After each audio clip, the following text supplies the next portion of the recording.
সুপ্রিয় দর্শক, সবাইকে প্রীতি ও শুভেচ্ছা জানিয়ে আপনাদেরকে স্বাগত জানাচ্ছি। আমরা খুব গুরুত্বপূর্ণ একটা বিষয় নিয়ে আবার আপনাদের সামনে হাজির হলাম।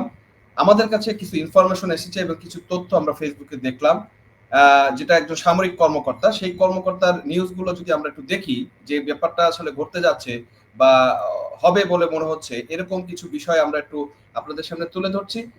বিষয়গুলো খুবই আশঙ্কাজনক এবং সেই জন্য আপনাদের সামনে এই বিষয়টা তুলে ধরা গুরুত্বপূর্ণ মনে করাতে আমরা আসলে আপনাদের সামনে নিয়ে এসেছি। আমরা প্রথমে মেজর ইমরান নামে এক ব্যক্তি, যে সামরিক একজন কর্মকর্তা, তার কিছু স্ট্যাটাসকে আপনাদেরকে একটু পড়ে শোনাতে চাই। এখানে উনি একটা স্ট্যাটাস লিখেছেন গতকালকে, সেখানে বলেছেন, মেজর সাদিকের কিছু হলে বাংলাদেশে নতুন করে এক ইতিহাস হবে। আমরা জুনিয়র অফিসাররা বিদ্রোহ ঘোষণা করব, অবিলম্বে তাকে কর্মস্থলে দেখতে চাই। আমরা আর মুখ বন্ধ রাখবো না। বঙ্গবন্ধু স্বাধীন বাংলাদেশে বঙ্গবন্ধুকে ভালোবাসাটা দোষের কিছু না। একটা পোস্টকে কেন্দ্র করে একজন কমিশন প্রাপ্ত অফিসারকে ও তার স্ত্রীকে সেনা হেফাজতে রাখা তীব্র নিন্দা প্রতিবাদ জানাচ্ছি। আশা করি আমাদের পাশে আপনারা থাকবেন। আমরা প্রস্তুত আছি, প্রয়োজনে বিদ্রোহ করব। সবাইকে পাশে দাঁড়ান প্লিজ। এইরকম একটা বিষয়, যে এই যে মেজর সাদিক, যাকে একটা কনস্পিরেসির মাধ্যমে আমরা মনে করছি, কারণ যে ব্যাপারটা বিভিন্ন পত্রিকাতে বা মিডিয়াতে বলা হয়েছে, যে বসুন্ধরাতে ৩-৪০০ লোক নিয়ে সে সমাবেশ করেছে বা বক্তব্য রেখেছে, এবং আরো বলেছে যে সেখানে নাকি সে স্লোগানও দিয়েছে। তো গোপন মিটিং আবার স্লোগানও করেছে, এবং এটা যে একটা কনস্পিরেসি, এটা কিন্তু একদম দিনের আলোর মতো পরিষ্কার বোঝা যাচ্ছে। তো আমার সাথে যুক্ত আছেন সাংবাদিক দীপান্বিতা মার্টিন। আমরা ওনার কাছে একটু জানতে চাইবো, এই আমরা আরো কিছু তথ্য আছে আপনাদেরকে নিয়ে আসবো। আমি প্রাথমিকভাবে জানতে চাইবো যে দীপান্বিতা মার্টিন, আপনার কাছে এই যে বিষয়টা যে বললাম, যে সেখানে গোপন মিটিং করেছে, আবার বলেছে স্লোগান দিয়েছে, তো এটা কি একই সাথে এই দুইটা রকম কি সম্ভব কিনা? গোপন মিটিং হয়েছে সেটার ব্যাপার ওনারা জানলেন কিভাবে? আর ভাই, আমি তো আমার জীবদ্দশায় প্রথম শুনছি যে 200-300 জন মানুষকে নিয়ে গোপন মিটিং হয়। গোপন মিটিং তো আসলে 5-6 জনের বেশি কখনো করা সম্ভব না। 1971 সালেও যখন আমাদের মুক্তিযোদ্ধারা আসলে গোপন মিটিং মিটিং করতেন, সেটা লাইক অনেকে মিলে দেখা করছেন সেটা না, কিন্তু নীতি নির্ধারণ বিষয়ে যখন গোপন মিটিং হয় বা যে কোনো গোপন মিটিংই হয়, সেটা তো 5-6 জনের বেশি হয় না ভাই। তাহলে সেখানে 150-200 জন মানুষ, একজন মেজর মানুষ, উনি কি এতটাই বোকা যে উনি 150 জন মানুষকে নিয়ে আসলে গোপন মিটিং করবেন, আবার সেখানে স্লোগান দিবেন? তো যৌক্তিক ভাবে এটা সম্পূর্ণ একটা ভুয়া কথা। এটা একটা কুৎসিত রকমের ষড়যন্ত্র। ষড়যন্ত্র এই কারণে, কারণ আমরা জানি যে আমাদের আর্মি সেনাদের মধ্যে জামাতের একটি বড় অংশ রয়েছে, যারা কখনোই চায় না বাংলাদেশের সার্বভৌমত্ব রক্ষা হোক, যারা কখনোই চায় না বাংলাদেশের মুক্তিযুদ্ধের সপক্ষের কোনো শক্তি চিহ্ন কিংবা ইতিহাস কোনো কিছু থাকুক। তারা আসলে যারা মুক্তিযুদ্ধের পক্ষের মানুষ কিংবা যারা দেশকে ভালোবাসে, মুক্তিযুদ্ধের পক্ষ হওয়া মানেই কিন্তু আবার দর্শক যারা আছেন মনে করবেন না আওয়ামী লীগ। দেশকে ভালোবাসা, 71-কে ভালোবাসা, মুক্তিযুদ্ধকে ভালোবাসা মানে আওয়ামী লীগ না। যারা সৈনিক থাকেন, যারা সোলজার থাকেন, তাদের মধ্যে 1971-এর একটি স্পন্দন থাকে। কারণ সেখান থেকেই সার্বভৌমত্বের বিষয়টি আমাদের দেশে এসেছে। সেটার সপক্ষের যারা মানুষ থাকে তাদেরকে ফাঁসানোর জন্য এবং তাদেরকে আসলে নানান রকমের কালিমা লেপে দেওয়ার জন্য, সাইড করার জন্য এই সমস্ত ষড়যন্ত্র। কেন আপনাকে আমি বলি আতার ভাই, তার কারণ হচ্ছে 16ই জুলাই আমরা গোপালগঞ্জে যে ঘটনা ঘটতে দেখেছি, সেখান থেকে এটা সুস্পষ্ট যে আর্মির মধ্যে যে জামাতপন্থী একটি বেল্ট রয়েছে, তারা 1971-এর স্টাইলে একেবারে তার একটি রিপিটেশন ঘটিয়েছে। তো ফলে এটা নিয়ে তো একটা বিভাজন তৈরি হয়। এটা অন্যরা যারা সোলজার থাকেন তাদের নিশ্চয়ই না, ভালো আরো লাগবার আরো কথা না। মজার জিনিস তো হচ্ছে যে এই সেখান সেনা থেকে অফিসার যারা জামাতপন্থী বলতেছেন, এরাও কিন্তু এই 16 বছর লঙ্গির নিচেই ছিল, সেনাবাহিনীর লঙ্গির নিচেই ছিল দেখা যাচ্ছে। হ্যাঁ, তার মানে একদমই তার মানে আমরা যদি একদমই ধরি যে এই যে মেজর ইমরান খান যে কথাটা বলেছে, আমরা ধরতে পারি যে সেনাবাহিনীর ভিতরে যে অসন্তোষ তৈরি হয়েছে, সেই অসন্তোষ থেকে সেনাবাহিনীর ভিতরে অচিরেই একটা বিদ্রোহ বা এরকম কিছু একটা অশান্তি ঘটনার সম্ভাবনা একদম উজ্জ্বল মনে হচ্ছে। আপনার কি মনে হয়? এটার সম্ভাবনা বেশি। কারণ যেটা আমি যেই জিনিসগুলো আসলে তাদের বিভিন্ন পোস্ট এবং অন্যান্য তথ্যসূত্রে আসলে জানতে পেরেছি, সার্বিকভাবে সেনাবাহিনী কলঙ্কিত হচ্ছে জামাতপন্থী সেনাবাহিনীর কারণে। তো যারা আসলে দেশকে ভালোবাসে, এরকম যারা সৈনিক রয়েছে, যারা 1971-কে হৃদয়ে লালন করে, তারা কেন আসলে এই ব্লেম বা এই জিনিসটা আসলে তারা কেন বহন করবে? আর আপনার কি মনে আছে কিনা তার ভাই যে হাসনাত আবাদুল্লাহ, ওই যে এই যে এখানে এত বড় একটা কালা হ্যাঁ, কইরা হ্যাঁ, দাগ আছে যে কালাপাতা, ন্যাশনাল কালাপাতা। চিলড্রেন, হ্যাঁ হ্যাঁ হ্যাঁ, ওই ন্যাশনাল চিলড্রেন চিটার পার্টির যে একটা ওদের হুমকি দিছিল আর্মিদেরকে, হুম, এটা হুম, কি হুম, হুম। আপনার মনে পড়ে? তো এটা অবশ্যই এখন হুমকি দিয়ে তারা কি করছে, তারা আসলে আরো বিভাজন সুস্পষ্ট রাইট। করছে আর্মির মধ্যে। তা বিভাজনটা কিরকম সুস্পষ্ট করেছে, তারা জামাত শিবির নিয়ে একটা দল হয়েছে আর একাত্তরের চেতনার মানুষরা আর একটা দল হয়েছে। তারপরে 16ই জুলাই ঘটাইছে হচ্ছে সেনাবাহিনীর নিয়ে এই যে গোপালগঞ্জে এরকম একটা বিষয়। তো এখন এটা কতদিন সহ্য করবে অন্য সেনাবাহিনীরা? এই গুটি কয়েক এই ধরনের কিছুদের কারণে তারা কি এই না, ব্লেমটা আসলে নিবে? গত আমি একটু 10 মাস আপনার যাবত। দর্শকদের জন্য আরেকটু ওই মেজর ইমরানের আরেকটা স্ট্যাটাস একটু পড়ে শোনাই। নতুন স্বাধীনতা বলতে কোনো শব্দ নাই। নিশ্চিত। 1971 সালে স্বাধীনতা যুদ্ধে যারা অংশগ্রহণ করেছেন তারাই রিয়েল যোদ্ধা। জুলাই আগস্ট এগুলো একটি আন্দোলনের অংশ, এগুলোকে কখনোই স্বাধীনতা মুক্তিযুদ্ধের সঙ্গে তুলনা করা যাবে না। জুলাই আন্দোলনে নিজেকে যোদ্ধা মনে করা আর সিনেমায় অভিনয় করা সমান কথা। যারা বলে নতুন বাংলাদেশ নতুন স্বাধীনতা, তারা নিঃস্বার্থ রাজাকারের এবং মুস্তাকের বংশধর মির্জাফর, তাদের অপশক্তি ধ্বংস করে দেওয়া হবে। বর্তমান পরিস্থিতি 71-এর চেতনাকে মুছে দেওয়ার জন্য স্বাধীনতা বিরোধী মুক্তিযুদ্ধ বিরোধী উঠে পড়ে লেগেছে। এর জবাবে বাঙালি কৃষক শ্রমিক জনতা তারা দিবে। আর আমরা এই অস্ত্রটা খুব যত্ন সহকারে পজিশন করে রেখেছি, সময় ব্যবহার করব। রাজাকারের 14 গোষ্ঠী উদ্ধার করব, তখন বুঝবে স্বাধীনতার পিছনে মুক্তিযুদ্ধের পিছনে লাগার পরিণাম কি হতে পারে। যারা দেশের শত্রু তারা তাদের ধ্বংস নিশ্চিত, যুগে যুগে প্রমাণিত। সময় হলে হয়তো আর বেশি দূর নয়, আমি মুক্তিযোদ্ধার সন্তান হিসেবে গর্ব করি।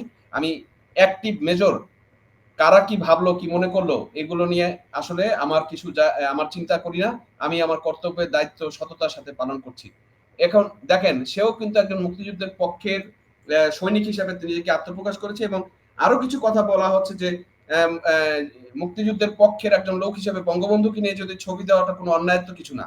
সেখানে মেজর সাদিক যদি সেই ধরনের একটা পোস্ট দিয়ে থাকে এবং সে 2020 সালে যে পোস্ট সেটাতে সে কিন্তু তখন পিজিআর মানে প্রধানমন্ত্রী নিরাপত্তা দপ্তরে ছিল। সুতরাং সেখানে এই সে একটা পোস্ট এরকম দিতেই পারে। তার জন্য আজকে তাকে কুচক্র করে এভাবে আটক করা, এটা তো অবশ্যই সেনাবাহিনীর যে সৈনিক বা অফিসার আছে তাদের ভিতরে একটা অসন্তোষ বিদ্রোহ তৈরি করবে এবং তারই প্রতিফলন কি আমরা খুব শীঘ্রই দেখবো বলে মনে হচ্ছে। আপনি কি মনে করেন? আমার কাছে মনে হচ্ছে যে এরা যত এই ধরনের বিষয়গুলো করছে তত বেশি আসলে অন্যদেরকে ঐক্যই করছে, আমি এটা বলবো। কারণ সেনাবাহিনীর তো আসলে একটা শপথ থাকে দেশকে রক্ষা করার জন্য। তো দিনের পর দিন তারা দেখতে পাচ্ছে যে এই জামাত শিবিরের আস্ফালন এবং অন্যান্য বাকি জিনিসগুলো, এটা তো আসলে ভালো লাগবার কথা না। উনি যেহেতু মুক্তিযোদ্ধার সন্তান, বাবা মুক্তিযোদ্ধা ছিল বলেই দেশ রক্ষার কাজে সে নিজেকে সেনাবাহিনীতে আসলে নিযুক্ত করেছেন। এটাও এক ধরনের মুক্তিযোদ্ধাই কাজ। তো তার কাছে তো আসলে এটা ভালো লাগবে না ভাই। আর সবচেয়ে বড় কথা হচ্ছে কতদিন আর মানুষ সহ্য করবে? আপনি 71-এর একের পর এক চিহ্ন আপনি নিশ্চিহ্ন করে ফেলছেন। মানুষজন গালি দিচ্ছে সেনাবাহিনীকে, মানুষের মহিলাদের দুল চুড়ি পরিয়ে ছবি দিচ্ছে। তো যারা প্রকৃত অর্থে দেশকে ভালোবাসে, 71-কে ভালোবাসে, তাদের তো লাগবে তারা কতদিন মুখ বন্ধ করে থাকবে। কারণ তাদের নীরব থাকার কারণে, আপনাকে আমি বলি আতাহার ভাই, তাদের নীরব থাকার কারণে কিন্তু হাজার হাজার মানুষ আমরা রাইট। মারা যাচ্ছি। আমাদের বাক স্বাধীনতা নাই।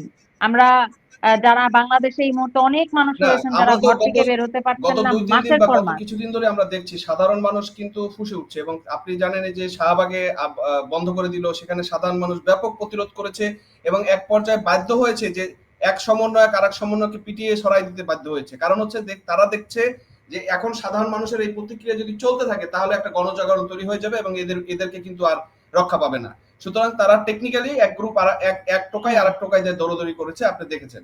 আমরা তো আরেকটা স্ট্যাটাসে একদম একটু একদম যেতে চাই একদম। মেজর সাদিকে ইমরান খানের আরেকটা স্ট্যাটাসে যেতে চাই, সেখানে উনি বলেছেন যে নতুন রাজনৈতিক দল সমন্বয়ক প্রিয় উপদেষ্টা সারা দেশ স্যারদের উদ্দেশ্যে বলছি, আপনারা যা 1 বছর করেছেন তা 3 গুণ ফেরত পাবেন। এই পথ আপনারা দেখিয়ে দিয়েছেন। যদিও আমি একজন সামরিক কর্মকর্তা, এগুলো বলা উচিত হয়নি, না বলে থাকতে পারলাম না। এর জবাব খুব কঠিন হবে। সেক্ষেত্রে আমরা জুনিয়র অফিসাররা নীরব ভূমিকা পালন করব, তখন বুঝবেন জ্বালা কি। আমরা চুপ থাকবো না। সত্যের পক্ষে যে আন্দোলন হবে আমরা অবশ্যই তাকে সাপোর্ট করব।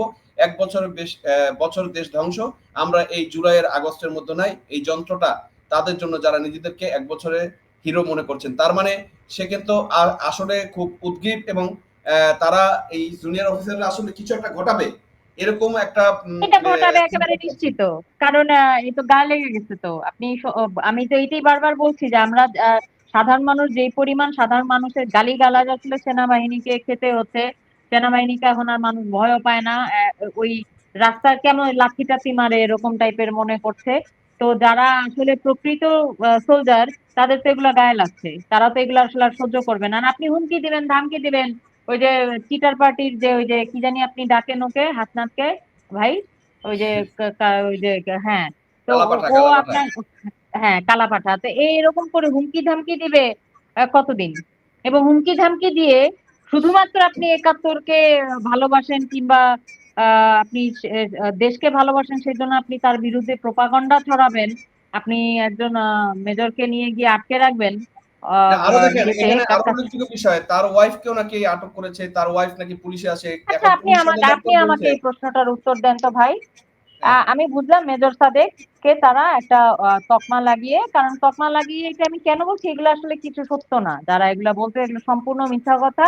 এরা একাত্তরপন্থী, একাত্তরকে ভালোবাসে, বাংলাদেশের সার্বভৌমত্ব ভালোবাসে এবং এরা দেশটাকে পাকিস্তানের কাছে বিক্রি করে দেওয়ার পক্ষের না, যে কারণে এরা থাকার কারণে অনেক কিছুই তারা করতেছে, আবার অনেক কিছু করতেও পারে না, যে কারণে এদেরকে একটা দিকে সাইড করার না, জন্য আমার মানুষের আমার কাছে। প্রশ্ন হচ্ছে আপা, আমার প্রশ্ন হচ্ছে সুমাইয়া জাফরিন যে কিনা সাবেক একজন আমি ব্রিগেডিয়ার সেটাই জেনারেল সেই মেয়ে। কথাই আসছি জি, ভাই, যে জি, তাদেরকে তকমা লাগিয়ে মানুষের কাছে কালার করার জন্য কিংবা আর্মি থেকে তাদেরকে যেন একটা রকমের বিপদে ফেলা যায় সেগুলোর জন্য এই সমস্ত একদম নীল নকশা করে ব্লেম গেম এগুলো হচ্ছে, এগুলো কোনো কিছু সত্য না। আপনি আমাকে একটা কথা বলেন, সেটা তো বুঝলাম যে মেজর সাদেকের ব্যাপারে সে বলতে পারে, আপনি এই উত্তরটা আমাকে দিবেন, আমি না। ওনার স্ত্রীর এখানে কি সমস্যা? ওনার স্ত্রী তো আর্মির কেউ না। হ্যাঁ উনি বিসিএস ক্যাডার থেকে একজন মানুষ, কিন্তু সে তো আর্মির কেউ না। তার উপরে আপনি উনি কি মানে না, না, উনি উনি কিসের বিসিএস সাথে ক্যাডারও না। থাকতে পারে? ওনাকে আমি যেটুক জানতে পেরেছি যে উনি একটা বেসরকারি মাল্টিন্যাশনাল কোম্পানিতে জব করতো বা এরকম কিছু। সুতরাং তাকে আজকে আচ্ছা বানায় দেওয়া হচ্ছে পুলিশ কর্মকর্তা। এভাবে মিথ্যা সাজিয়ে আপনি দেখেন সবচেয়ে মানে মানে অস্বস্তিকর বিষয় হচ্ছে যে তাকেও হেফাজতে নিয়ে নাকি আর্মি মেসে রাখা হচ্ছে। তো এটা যে তাদের জন্য একটা মেজর অফিসারের জন্য, কারণ যারা হ্যাঁ, কমিশনিং অফিসার আছে তাদের জন্য একটা অপমানজনক বিষয়। স্বাভাবিকভাবেই কেন আপনি সেনাবাহিনীর কি 1971 সালের সাথে কোনো কিছুর মিল পাচ্ছেন না এখানে? যা ইচ্ছা আ তাই হওয়ার বিষয়ে আইন কানুন বলে কিছু নাই।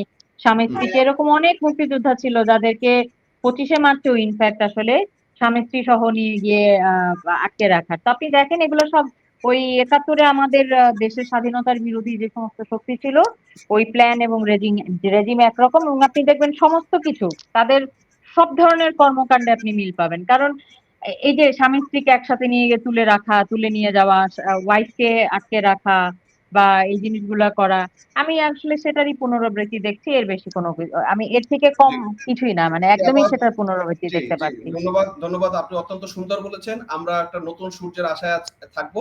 এই বাংলাদেশ পরিবর্তিত হবে এবং এই স্বাধীনতা বিরোধীদের কবর রচিত হবে। এই আশা ব্যক্ত করে আজকের ভিডিও আমরা এখানেই শেষ করছি। আপনাকে অনেক ধন্যবাদ এবং দর্শকদেরও ধন্যবাদ।